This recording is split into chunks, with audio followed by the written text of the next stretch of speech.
ప్రపంచాన్ని మా నాన్న నాకు పరిచయం చేశాడు. ఇంత అందమైన ప్రపంచం నాది. నా ప్రపంచమే నన్ను నిర్దాక్షిణ్యంగా సమాజంలో దోషిగా నిలబెట్టింది.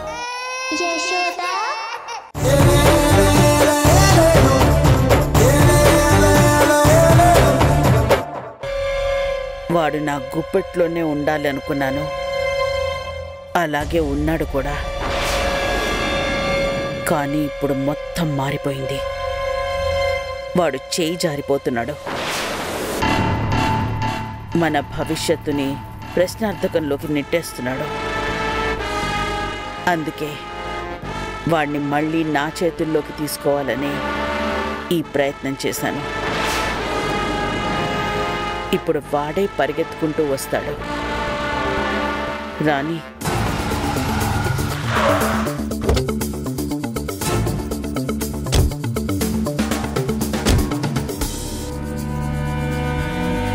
మావయ్య, అత్తకి ఇప్పుడు ఎలా ఉంది? ఏమో నాకు తెలీదమ్మా. మెట్లపై నుంచి పడిపోయిందని ఫోన్ చేసి చెప్పారు. డాక్టర్ని పంపించాను. డాక్టర్ చూసి ప్రమాదం ఏం లేదని చెప్పారు. లోపలికెళ్ళి చూస్తే గానీ క్లారిటీగా తెలీదు. పదమ్మా. అమ్మా,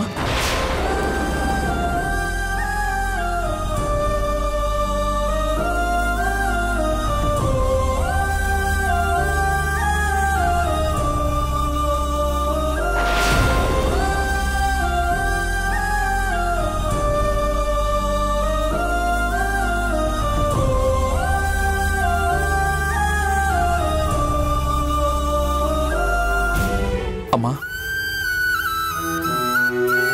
అమ్మా,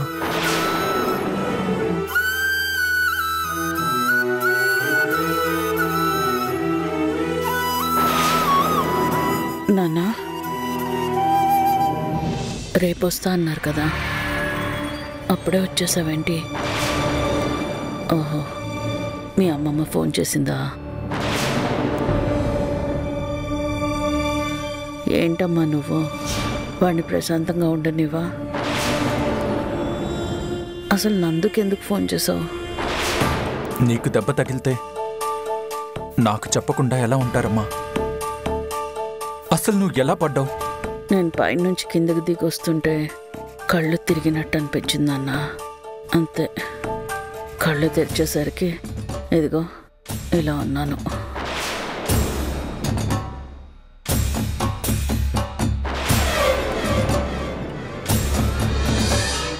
ఇంత కట్టు కట్టారా? అంత పెద్ద గాయమైందమ్మా?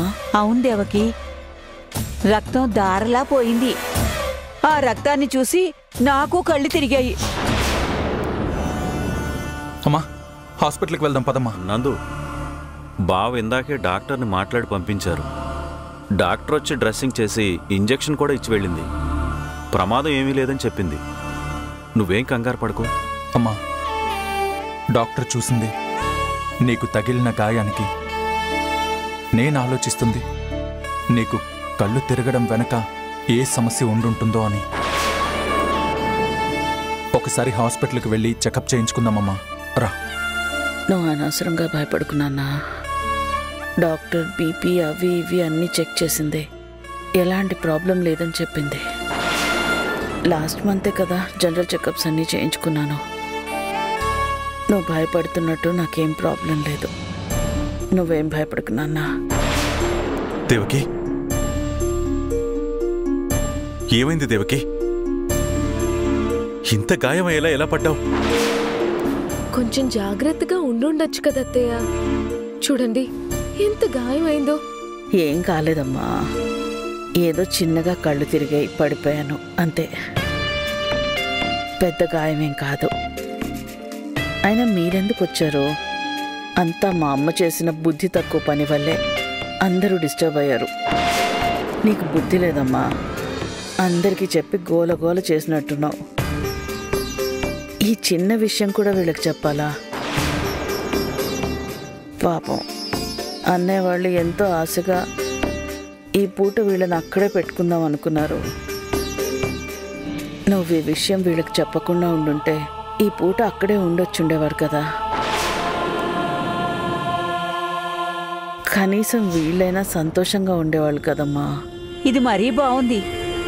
నీ తల పగిలిందని తెలిస్తే నీ కొడుకు మాత్రం అత్తారింట్లో సంతోషంగా ఎలా ఉంటాడు? నేను చెప్పకపోతే రేపైనా వీడికి తెలుస్తుంది కదా, అప్పుడు వీడు ఊరుకుంటాడా? ఇంత జరిగినా నువ్వు నాకు ఫోన్ ఎందుకు చేయలేదని నన్ను చెడమడా వాడు తిట్టాడు.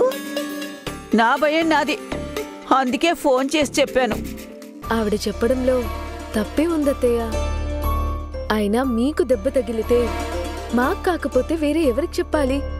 అది కాదమ్మా, ఈ చిన్న విషయానికి మిమ్మల్ని పిలిపించడం ఎందుకని నా బాధ.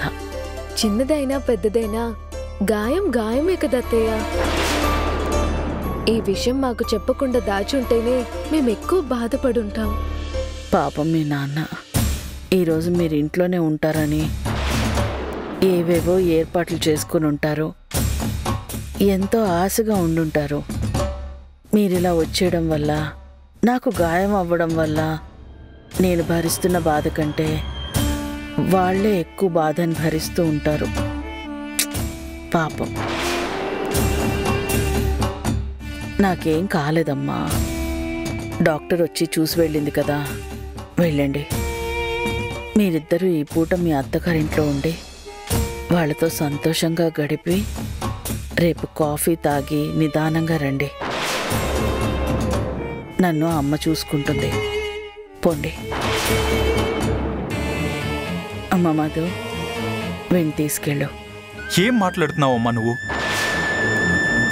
నీ హెల్త్ కంటే మించిన సంతోషం నాకేముంటుందమ్మా? అసలు అమ్మమ్మ ఫోన్ చేసి నీకు దెబ్బ తగిలింది అని చెప్పగానే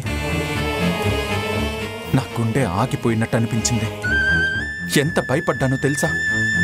ఒక్కసారిగా నా ప్రపంచం ఆగిపోయినట్టు అనిపించింది. నీకేమైనా అయితే ఏంటమ్మా నా పరిస్థితి? ఒక్కసారైనా ఆలోచించావా? ఏదైనా జరగరాంది జరుగుంటే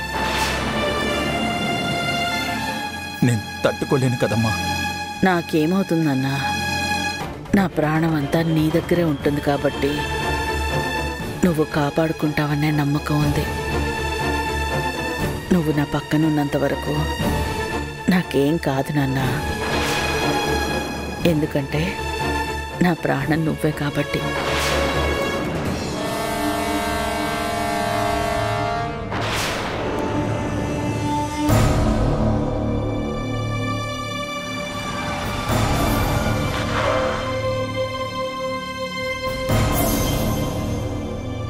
మొన్న ఇదే రోడ్లో కనిపించింది.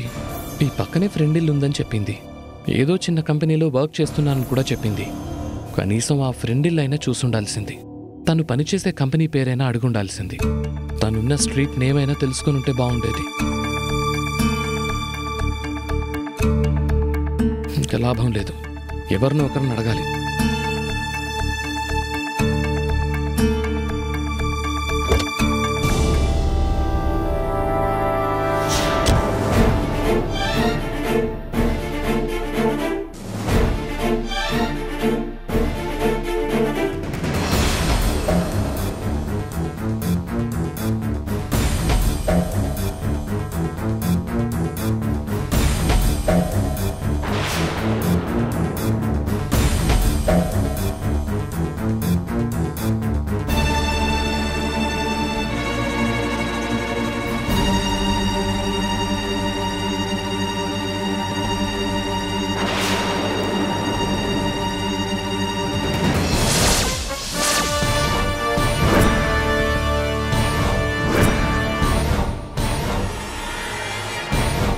ఈ అమ్మాయి ఏంటి ఇక్కడ పనిచేస్తోంది? మొన్న కలిసినప్పుడు ఇంటి దగ్గరలో ఒక కంపెనీలో పనిచేస్తున్నానని చెప్పింది.